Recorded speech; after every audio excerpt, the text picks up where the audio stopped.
কুরবানি আল্লাহ তাআলার নৈকট্য লাভের একটি অন্যতম মাধ্যম। আল্লাহ তাআলা বান্দাকে ইবাদতের হুকুম করেছেন। ইবাদতের বিভিন্ন ধরন আছে, কিছু ইবাদত আছে মনের, কিছু আছে শরীরের, কিছু আছে শুধু মুখের, কিছু আছে অঙ্গ প্রত্যঙ্গের, কিছু আছে শুধু টাকার, কিছু আছে টাকা ও শরীর দুটোটার, কিছু আছে করার, কিছু আছে ছাড়ার। মানে সর্বোপরি সব আইটেমে আল্লাহ তাআলা আমাদেরকে ইবাদতের হুকুম করেছেন, ইবাদত দিয়েছেন। তো ওই ইবাদতগুলোর মধ্যে একটি ইবাদত হলো কুরবানি। কুরবানি আল্লাহ রাব্বুল আলামিনের পক্ষ থেকে বান্দার জন্য এক বিশেষ মেহমানদারির আয়োজন। কুরবানি বান্দার জন্য, মুসলিম উম্মাহর জন্য একটি বিশেষ মেহমানদারি। কার পক্ষ থেকে? আল্লাহর পক্ষ থেকে। আমি যখন দারুল উলুম দেওবন্দের ছাত্র, তখন এক হিন্দু লোকের পক্ষ থেকে একটা প্রশ্ন এসেছিল যে মুসলমানদের আল্লাহটা কেমন? লক্ষ লক্ষ প্রাণী হত্যা করে আর তাদের আল্লাহ খুশি হয়। প্রাণী হত্যা করলে আল্লাহ খুশি হয়, এটা কেমন আল্লাহ? আর এটা কেমন ধর্ম?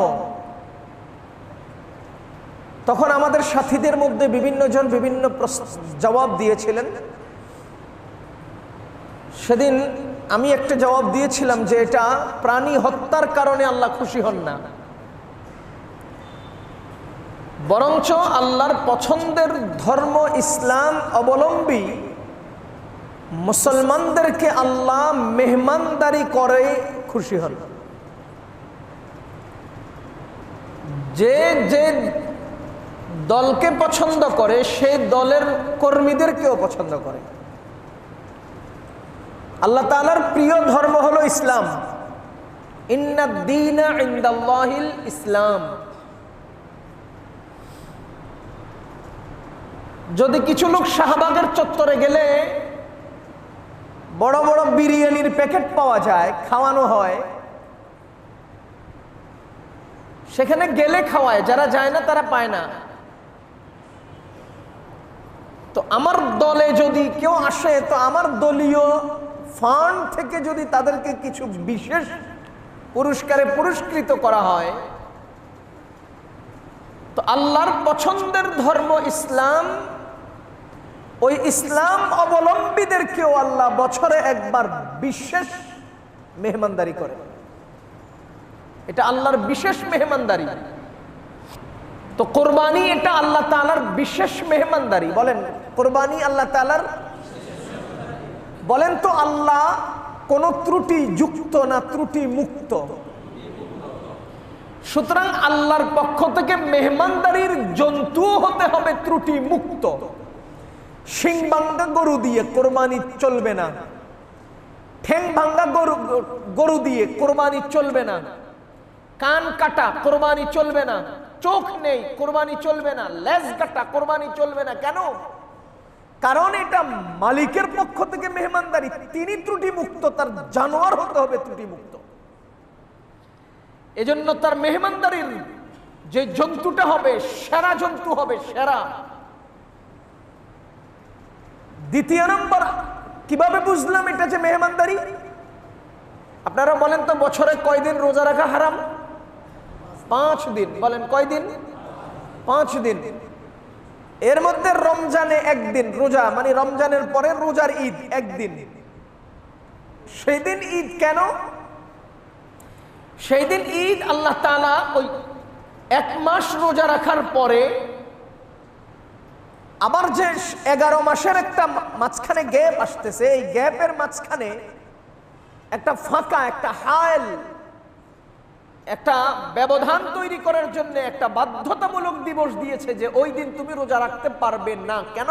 এজন্য যে গত 1 মাস রাখছো, আজকেও যদি রাখো তো সামনে আবার নফল রাখবা, তো রাখা রাখা রাখা রাখা সমান হয়ে যাবে। এজন্য আল্লাহ তাআলা ওই নফলগুলো আর ফরজগুলোর মাঝখানে একদিন রোজা রাখাকে হারাম করেছেন, এজন্য যে যাতে ফরজ নফলের মাঝখানে একটা বাধা আসে, একটা হায়েল তৈরি হয়। পক্ষান্তরে কোরবানির ঈদে 4 দিন রোজা রাখা হারাম। আচ্ছা, কোরবানির সময় 4 দিন রোজা রাখা হারাম হওয়ার কারণটা কি, রহস্যটা কি? এর রহস্য হলো, প্রথম দিন তুমি কোরবানি জবাই দিবা আল্লাহর মেহমানদারি। জবাই দেওয়ার সময় গায়ে রক্ত পড়বে, ভুঁড়িগুলো কাটবা, সেখান থেকে দুর্গন্ধ ছড়াবে, রক্তগুলো রৌদ্রের তাপে গন্ধ আসবে। বা সেদিন মেহনত আর পরিশ্রম করতে করতে ভালো করে খেতে পারবে না। এখন আল্লাহ তাআলা তো মেহমানদারি করছেন, তুমি যদি মেহমানদারি গ্রহণ না করো তো কেমন জানি আল্লাহর চাহিদার বিপরীত তোমার চাহিদা। এজন্য আল্লাহ তাআলা বাধ্যতামূলক ওই দিনের মেহনতের দিন সুযোগ দিয়েছেন, পরে আরো 3 দিন শুধু খাবে আর খাবে, খাবে আর খাবে, রোজা রাখার অনুমতি নেই। কেন? এটা মালিকের মেহমানদারি, তুই রোজা রাখবি কেন? আমি কই খাইতেই হবে। চিন্তা করেন, আল্লাহ তাআলা আমাদেরকে রোজা রাখা হারাম করেছেন কেন? রোজা রাখা হারাম মানি না খেয়ে থাকা যাবে না, খেতেই থাকতে হবে। তো কি খাবো? কই যে আমি মেহমানদারির আয়োজন করছি সেটা খাবি, আমি মেহমানদারির আয়োজন করছি সেটা খাবা। তো এই জন্য আল্লাহ তাআলা কোরবানি আমাদেরকে 4 দিন রোজা রাখা হারাম করেছেন। প্রথম দিন কাটে কুটে রেডি করব, বাকি 3 দিন কোমরে গামছা বাঁধা শুধু খাইতেই থাকবো। এটা কার মেহমানদারি? মালিকের মেহমানদারি। তাহলে বলেন তো কোরবানি কি? কোরবানি মুসলিম জাতির জন্য আল্লাহর পক্ষ থেকে এক বিশেষ মেহমানদারি। এখন বলেন, আমাদের কোরবানির জন্তুর গোশত খাওয়া হালাল না হারাম? হালাল। এবং খাওয়া কি শুধু মানে ইচ্ছা করলেই খাবো না, খেতেই হবে? খেতেই হবে। এবার আল্লাহ তাআলা বলছেন, দেখো, গোশত খেতে গিয়ে তুমি শুধু গোশতকে টার্গেট বানাবা? কি চমৎকার করে বলছেন। অতীতের নবীর উম্মতগণ কোরবানি করতেন, গোশত খেতেন না, খেতে পারতেন না, খাওয়ার সুযোগ ছিল না। আমাদের নবীজি সাল্লাল্লাহু আলাইহি ওয়াসাল্লামের মুহাব্বতে আল্লাহ তাআলা এই উম্মতের জন্য গোশত খাওয়া হালাল করেছেন। কিন্তু হালাল করেই আল্লাহ একটা থার্মোমিটার দিয়ে দিয়েছেন। লা ইয়ানালাল্লাহু লুহুমুহা ওয়ালা দিমাউহা, তোমরা যে গোশতগুলো কাটো, গোশত আমার কাছে পৌঁছে না। ওয়ালা দিমাউহা, রক্ত আমার কাছে পৌঁছে না। ওয়ালাকিন ইয়ানালুহু তাকওয়া মিনকুম, তোমাদের তাকওয়া আমার কাছে পৌঁছে।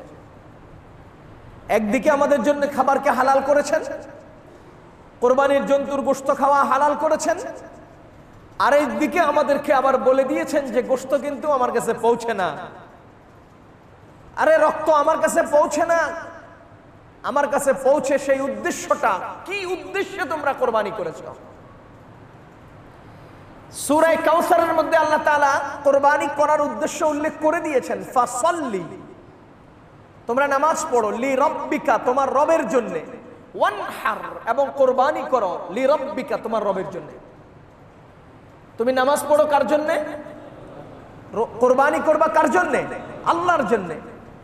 আমার কোরবানি হবে আল্লাহর জন্য। ইন্না সালাতি ওয়া নুসুকি ওয়া মাহইয়ায়া ওয়া মামাতি লিল্লাহি রাব্বিল আলামিন, নিশ্চয় আমার রোজা, আমার কোরবানি, আমার জীবন, আমার মরণ সবকিছু কার জন্য? আল্লাহর জন্য। সবকিছু আল্লাহর জন্য, এটাই হবে আমাদের কোরবানির উদ্দেশ্য। ফাসাল্লি লিরাব্বিকা ওয়ানহার, এখানে ওয়ানহার মানে হলো কোরবানি করো। কোরবানি করার পদ্ধতি 2টা। কোরবানিতে আল্লাহ তাআলা 3 ধরনের জানোয়ার ব্যবহার করেছেন, উট, গরু, ছাগল। কয়টা? যেই প্রাণীগুলোকে মাটিতে শুইয়ে গলা কাটা হয় সেগুলোকে বলা হয় জবাহ, জবাহ, জবেহ। আর যেই প্রাণীগুলোকে মাটিতে শোয়ানো যায় না, দাঁড়ানো অবস্থায় গলা কাটা হয়, সেই গলা কাটাকে বলা হয় নাহার। আপনারা অনেকে দেখেছেন উট, ওগুলোকে শোয়ানো যায় না, উট দাঁড়ানো অবস্থায় জবাই হয়। কিন্তু ওই জবাইয়ের নাম জবাই না, সেটার নাম নহর। উটের গলা এরকম লম্বা, এই বডি থেকে গলার মাঝখানের নিচের অংশে এরকম ধারালো ছুরি দিয়ে নিচের থেকে এভাবে টান দেয়। এভাবে টান দিলে তার গলাটা কেটে যায়, ওখানে যে মোটা রগ আছে রগ কেটে ওদিক দিয়ে রক্তক্ষরণ হয়, এরপরে আস্তে আস্তে উটটা পড়ে যায়। তো যেই প্রাণী দাঁড়ানো অবস্থায় গলা কাটা হয় সেই প্রাণীর এই কর্তনকে বলা হয় নহর। আর যেই প্রাণী বেঁধে বা ধরে মাটিতে শুয়ে গলা কাটা হয় সেই কর্তনকে বলা হয় জবে। এজন্য আমরা সাধারণত গরু, ছাগল, ভেড়া, দুম্বা, মহিষ এগুলোকে জবাই দেই, আর উটগুলোকে হয় নহর, উটকে বলা হয় নহর করা। সুতরাং আল্লাহ তাআলা এখানে যে শব্দ উচ্চারণ করেছেন ফাসাল্লি লিরাব্বিকা ওয়ানহার, এই ওয়ানহার মানে উটের গলা কাটো। গলা কাটো মানে এটা এখানে উদ্দেশ্য শুধু উটের গলা নয়, বরঞ্চ কোরবানি করো। ওয়ানহার মানে কোরবানি করো। কার জন্য? লিরাব্বিকা, লিরাব্বিকা। তো ভাই আমাদের কোরবানির উদ্দেশ্য হবে কি? আল্লাহর জন্য, আল্লাহকে খুশি করার জন্য, খুশি করার জন্য।